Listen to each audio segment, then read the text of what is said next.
Hello, my wonderful, beautiful friends, guys. Welcome back to r/EntitledPeople, where people literally think they can do what they want, when they want, because they're special. And in today's episode, it's all about shady landlords taking advantage of their renters, guys. And one Karen pretends to be a landlord to try to get what she wants. The stories are absolutely wild today, so get ready to shake your heads, hit subscribe if you're not subscribed, and as always, you can send or link your post to this email right here. Let's dive in.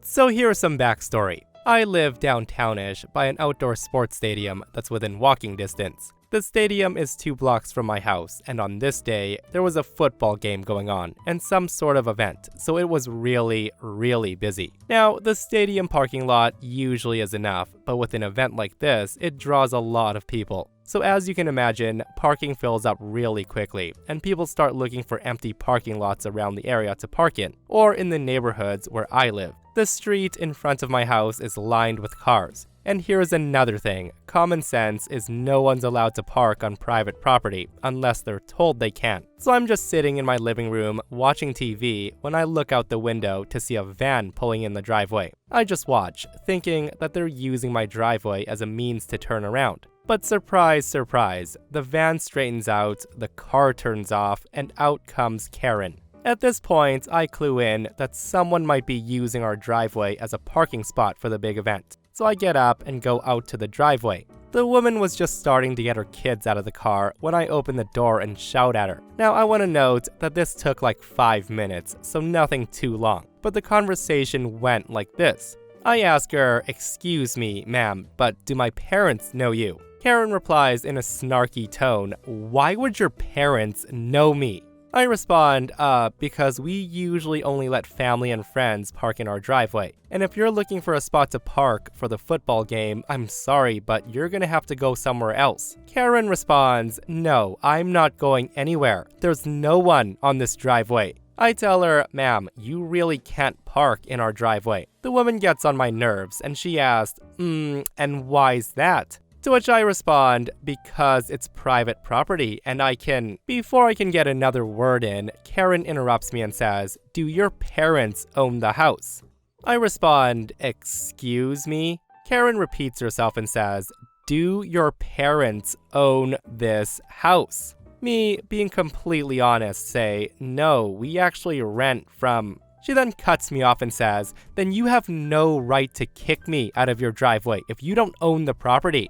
And here is a note. I don't know a lot about renting a house, but I do know for a fact that what she said isn't true. Also, at this point, her kids are coming out of the van, wearing their football jerseys. Kid number 1 says, "Can we go now, mommy?" The woman tells him, "Yes, we can go now. Mommy just needed to talk to this girl about watching the car." And I'm about to snap at this point. I tell the kid, "No kids, you may not go now. Your mom can't park here." I then tell Karen my parents will be home soon and they need to park here. And here, my friends, comes the Hail Mary from her. The woman starts to raise her voice at this point and she says, "Don't you talk to my kids. I didn't give you permission to say anything to them. I'm the landlord and I say I can park on my property." And here's the thing, she probably shouldn't have yelled that, because if she let me finish my sentence, I would have said, "No, my parents don't own this house. They rent the house from my older sister, who happens to be inside taking a nap on the couch." At this point, I quickly poke my head inside to shout for my sister, but I can see she's already making her way out. My sister says, "Excuse me, but I own this house, and I don't recall selling my home to anyone recently. And she's my sister,"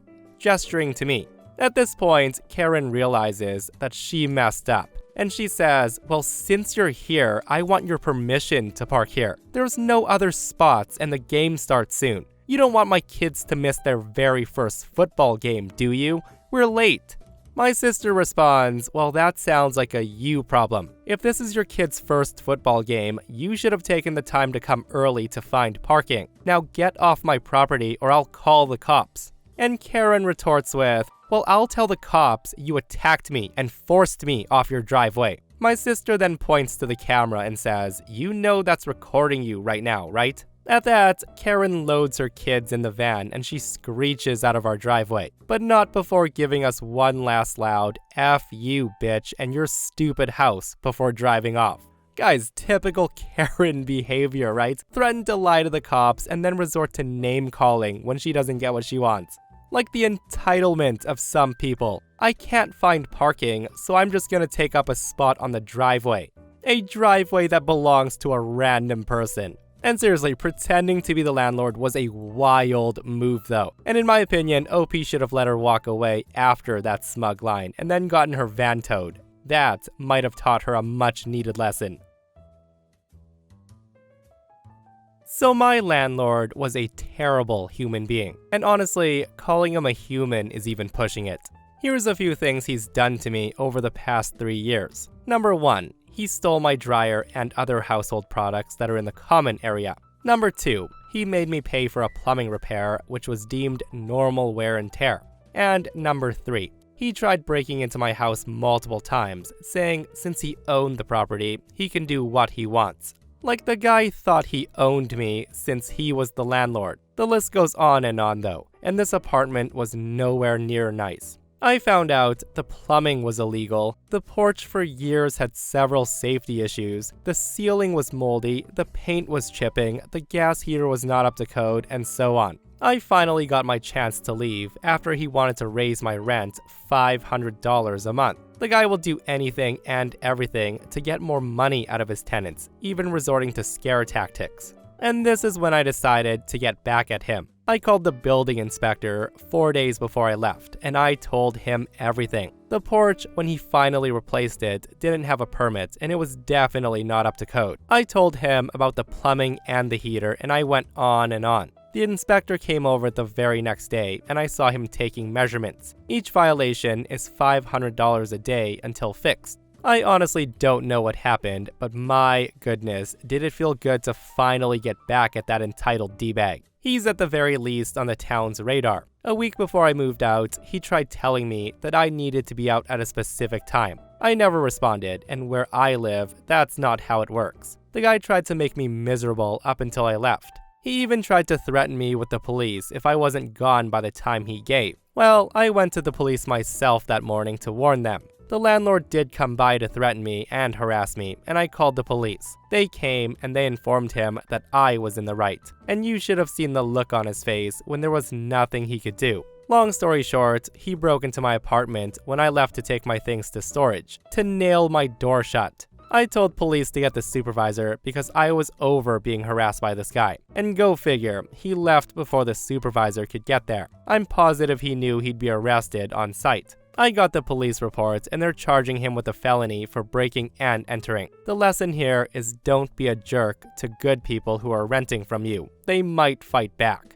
I am so glad to hear that OP fought back before they left, and I hope they told the landlord it was them who called the inspector after they moved out and laughed while the guy loses his mind. Like, I just can't stand crappy landlords like this, like people who try to squeeze out every bit of money they can from renters while keeping the place barely livable. Like, it just shows how entitled he is and how much he's gotten away with if he thought breaking in again was a good idea. And this person comments, I had a landlord that threatened to evict us if our baby didn't stop crying. In addition to a small discrimination settlement, I also got his unpermitted renovation of half the building red tagged by the building department. After we left, I ran into him and the guy was still an a-hole. I made sure to tell him that I called the building department, and watching his head almost explode was quite nice.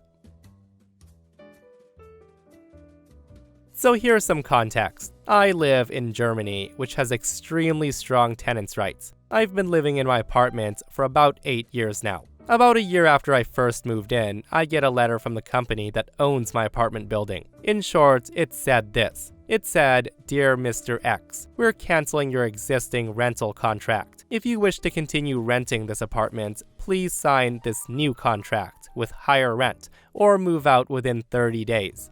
Now, this scared the heck out of me. I was living in a city where rent prices were skyrocketing, and I had only just managed to find a long-term apartment I could afford. And with this new increased rent, I wouldn't be able to afford it. As soon as I began looking at my options, it became clear that I was either going to have to fight what was essentially an eviction notice, or move back to the US and start building my life again, just after I found some stability. After I asked around a bit, somebody tipped me off to a nonprofit group that advocates for tenants' rights and gives its members the opportunity to get legal advice regarding their rights as tenants. I looked up one near me, and I booked it to their office. I explained my situation, filled out some paperwork, and went to speak with the group's lawyer. I showed her the letter and my current contract, and she looked over it for a few minutes without saying a word. After what felt like an eternity, she finally looks at me, and she says in her most diplomatic German legalese, "You have nothing to worry about. This letter is BS." Admittedly, that was paraphrased, but that's what it boiled down to. She then turns to a page of the contract and she points out a single line in it. A line that says, "No changes may be made to this contract unless both parties consent to the proposed changes." In other words, as long as I refuse to sign the new contract, they can't do anything to me. They were essentially being greedy and trying to scare me into giving them more money, and to say I was relieved was an understatement. The group's lawyer then sent a letter on my behalf to the company. I received a copy of it for my records, and essentially, it told the company that they would find themselves in major trouble with the government if they continued to pursue the matter further. About a month went by, and I heard nothing further. And then, one day, a letter from the company arrived. The company basically admitted defeat and tried to cover its tail by saying the letter was sent in error by an employee who's no longer with the company. For the next 7 years, it became an annual ritual. The company sends an ominous letter telling me I'm getting kicked out. I forward the letter to the lawyer, and the lawyer sends them a letter telling them to stick the letter where the sun don't shine. And then, after attempt number 8, the lawyer sends them another letter, telling them to cut the crap and stop sending these letters every year. I haven't heard from them since. Again, guys, I'm so glad OP did something about this, but I'm just imagining all the money they're making off of scaring tenants who aren't familiar with these tenants' rights. And I'm not gonna lie, I would be pretty scared too if I got a letter of eviction every single year unless I re-signed at a higher rent. Like, the absolute audacity of them trying to con people every single year for 8 years in a row. It pays to know your rights. With that said though, no rent increase for 7 years. Freaking awesome for OP.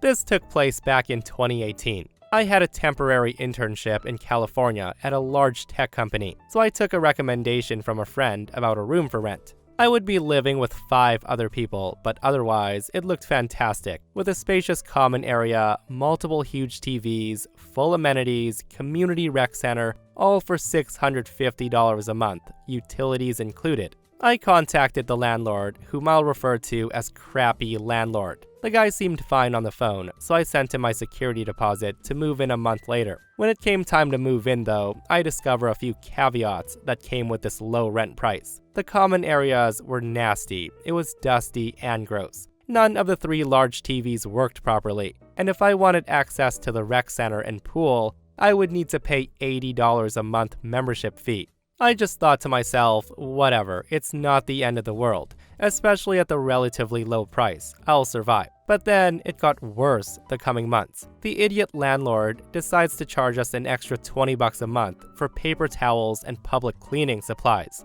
And the guy only checked the community mailbox once a week when he was in town, as he refused to trust anybody with a mailbox key. As it starts to roll into the summer, in June, our awesome landlord decides that air conditioning costs too much, and we were using it too much, so he removed the thermostat from the wall. We just thought, okay. So one day, one of us tenants confronted him when he was at the house, and I'll never forget his words as he rushes out of the house. The guy says to us, "It's legal for me to do it. You guys rent from me, so I can do what I want. I don't care since I don't have to live here." All I thought was, well sir, F you. I was pissed as heck at this guy's obvious money grab from 6 tenants. Well, it turns out he's right. He legally doesn't need to provide air conditioning. So the next day, I purchase a high BTU, freestanding portable air conditioner that exhausts out the window, and holy, this thing was luxury. Of course, I pump my room to 65 Fahrenheit, the lowest setting. We have a couple of other minor disagreements that wind up with the landlord texting me that it's fine if I want to break my lease and move out early, which I thought was perfect. Well, one day, the guy finally gets a whiff of my AC setup, and he comes to my room to complain about my unit, telling me that it's costing him money for me to run it, and to remove it immediately. I just reply, it's legal for me to do it, and I don't care since I don't have to pay for electricity. The guy leaves, and later he sends me a text that reads, so about the AC unit you have in your room. If you choose to run the AC in your room at 50 degrees because your computer generates so much heat, then that's your choice. But you'll need to pay an additional $100 per month for the electricity you've been spending. And that's going from the time you installed it in the room without my permission. Thank you very much. I saw that text message and all I thought was, yeah, okay. Unbeknownst to crappy landlord, I'm taking his move-out offer seriously, and this whole time I've been rallying the troops.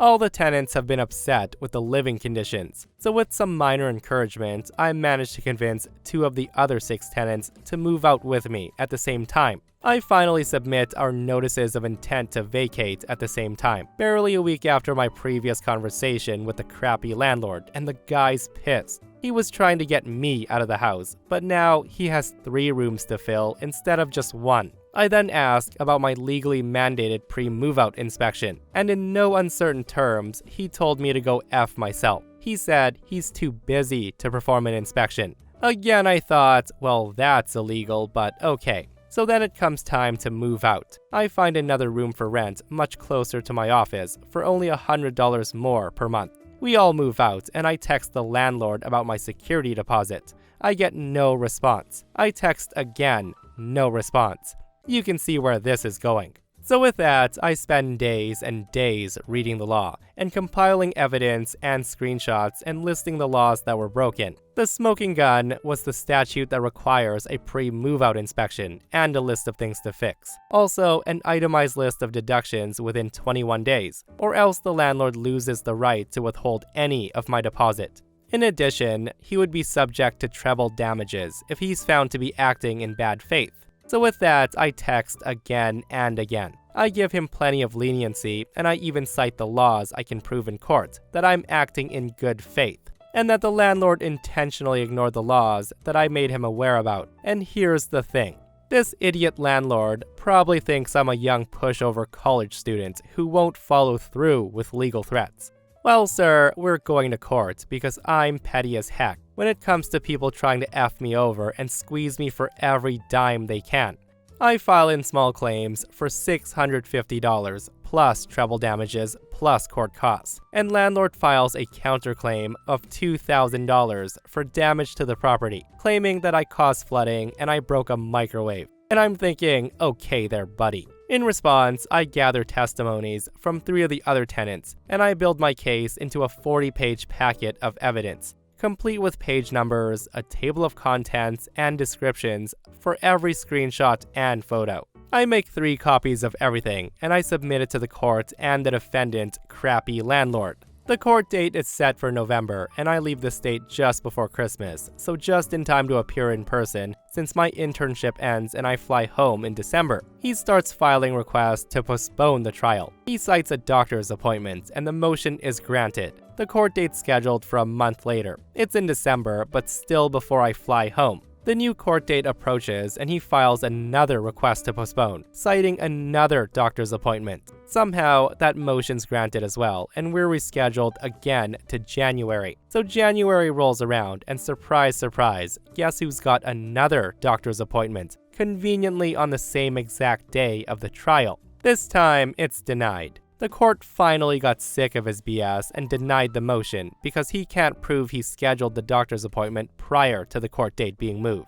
So the court day comes and I get the call. I'm sworn in and then connected to the court. I'm then given time to present my case, and unfortunately, I didn't prepare a script. so I kind of just summarize the events and explain why I deserve money. Then, the landlord gets time to defend himself and explain his counterclaim. He doesn't prepare anything either, and he ends up rambling about random stuff that doesn't help his case at all. For example, the guy spends a lot of time explaining how one of the other tenants was crappy, so his behavior was justified. He doesn't even have a sliver of evidence for his counterclaim when the judge asked for it. The judge asked a few more questions and then announces that he'll review the evidence and we'll get the decision in the mail. A couple of weeks later, I get the judgment saying I'm owed $650, and landlord gets nothing. And I thought to myself, well damn, no treble damages for me. However, it's just my luck that landlord is a piece of crap that won't accept defeat. The guy files for an appeal for who knows what, and it's granted. The trial's scheduled for May, and this time I'm 10 times more prepared. Once again, I'm sworn in, and they connect me to the courtroom speaker. This time, I've hashed out a script that I read, making sure to emphasize how often I inform the landlord of the law, how often he knowingly broke the law, and how I offered so much leniency and so many opportunities to do the right thing. Once again, the landlord doesn't prepare anything, but instead, the guy rambles on so much that the judge tells him to get back on track multiple times. The landlord claims I caused water damage and he had to replace all the carpets. The judge then asked for an invoice or receipt. The guy has none. The landlord then claims that I broke the microwave, and this is when the judge reads him the 3 witness statements that all state I didn't break the microwave. And this is when the landlord loses his temper and he screams, "We're all lying." Meanwhile, he still has no evidence whatsoever. At this point, the judge clearly sounds done with his crap, and he says we'll get the decision in the mail, and the call ends. A couple of weeks later, I get the judgment. I'm owed $1,800, and the landlord gets absolutely nothing. The guy's appeal did not work out for him. He goes from owing $650 to owing me $1,800. But it's not done. Being the entitled idiot he is, the guy files for a mistrial, claiming I wasn't sworn in and I lied in my testimony. It was denied. Outside of court, landlord offers a payment plan of $20 a month, which will take 7.5 years to pay back, or otherwise, he refuses to pay up. At this point, I can see how collecting my money is going to be. I figure out that he banks at Bank of America by looking up the checks I gave him for rent and seeing where they got cashed. With that, I file for a writ of execution that will allow me to perform a bank levy. It's granted, so I prepare a packet for the Los Angeles County Sheriff's Department to go to the Bank of America and take his money. The Sheriff's Department serves him with papers and orders the Bank of America to freeze his account. After his allotted time, which is 30 days to contest the seizure, they seize his money, plus 10% interest, plus sheriff's fees. I finally got the glorious check in the mail 20 months after moving out. I'll probably frame it.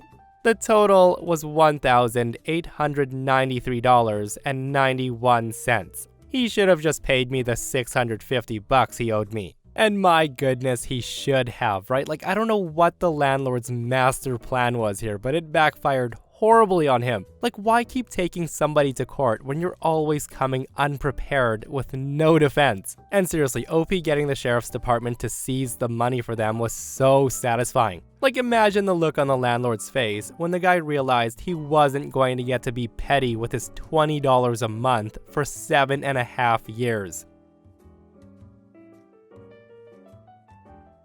So I'm a 25-year-old female, and I've been renting this house since I was 18 years old, 7 years. When I moved in, the backyard was a piece of dirt. No lawn or anything, just a decently big backyard with a fence all around. It was cheap, but not a great house, but I signed because I wanted the backyard space. Over the past few years, I put in a garden shed, a greenhouse, and a pizza oven, and planted lots of veggie gardens in the big transportable garden beds. I made the backyard a really green and beautiful place to be. It became the green oasis that all my friends gathered at.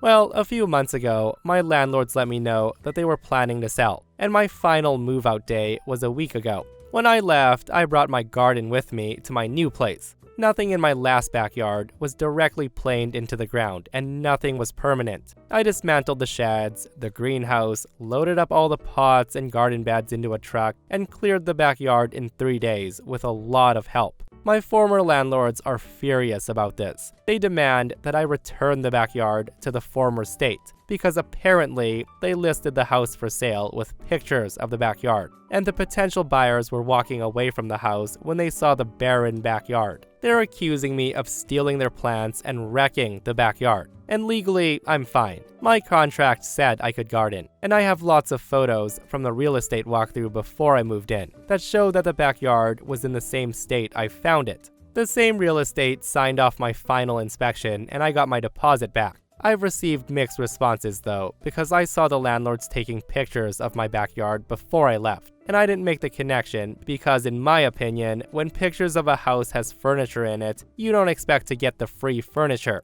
Now, some of my coworkers suggested that I'm the a-hole, because the house certainly lost its value dramatically because I didn't tell them I was taking my garden with me, so they couldn't plant a landscape before selling it. So am I the a-hole here? In my opinion, OP's definitely not the a-hole here, and this is a clear example of a landlord trying to benefit off of home improvements paid for by the renters. Like, it's so funny how they were like, how dare you take away plants and outdoor furniture that you paid for? Now we won't get extra money for something we didn't buy and set up in the first place. Again, OP owes them absolutely nothing. Let me know your thoughts on this. And that, my friends, brings us to another end of our /Entitled People. Guys, I hope you enjoyed today's stories. If you did, hit that thumbs up. And if you're not subscribed, consider subscribing so you don't miss these crazy stories. And if you missed yesterday's episode on the channel, it's an r/I don't work here lady, where a rich, smug Karen demands people obey her. And it's such a wild ride. Go check it out if you haven't. And myself and Stevie Boy will see you guys in the next one. We love you.